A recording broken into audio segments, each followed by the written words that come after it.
Continuing our coverage of the countdown to the Ramada Hotel's implosion. There are 2 weeks now until the county brings the building down, along with years of memories that currently resides within its walls. Maggie Fitzgerald joins us in studio with a look at the hotel's decades-long music scene. Frank, it's no secret that Macon's musical roots run deep, and that was reflected within the lobby and the dining rooms of the structure for years. And for G. Gonzalez, he had a major role in filling the room with tunes for guests to enjoy during their stay.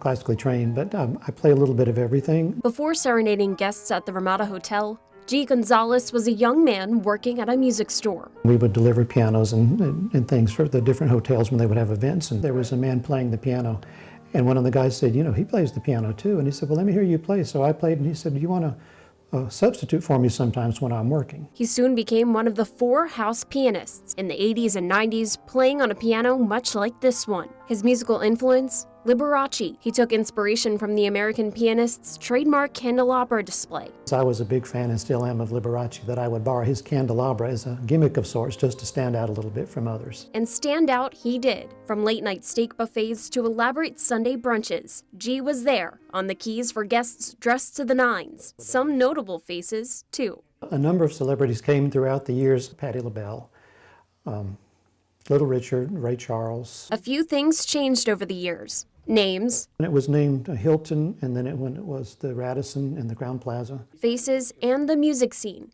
with less and less of a demand for classical entertainment. Well, I miss it tremendously, but I know things have to move on, and hopefully, you know, one day somebody might get the idea to do that again. It's an era that I'm afraid has passed away. You don't have that much of a demand for that sort of entertainment like we used to in restaurants. It was a fun experience. Then I wish it could continue. And maybe it can continue. As we know, once it's demoed, the Ramada will be replaced by a new hotel and convention center that may open up some doors for musicians like G to make their grand return, Frank. That would be nice. I think a lot of people would like that. Thanks, Maggie. Tonight we're sharing some of your memories of the old hotel. Judy says back in '96, her French class at Central High School visited a restaurant. Back when it was the Crown Plaza, they had French cuisine.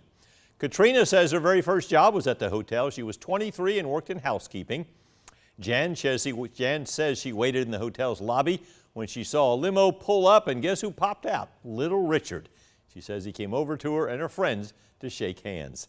And Linda Fuller says she remembers 13 WMAZ's 25th anniversary back in 1978. Keep sending us your memories, whatever you remember it as. Ramada, Hilton, Marriott, Crown Plaza. We want to continue sharing the history the hotel provided.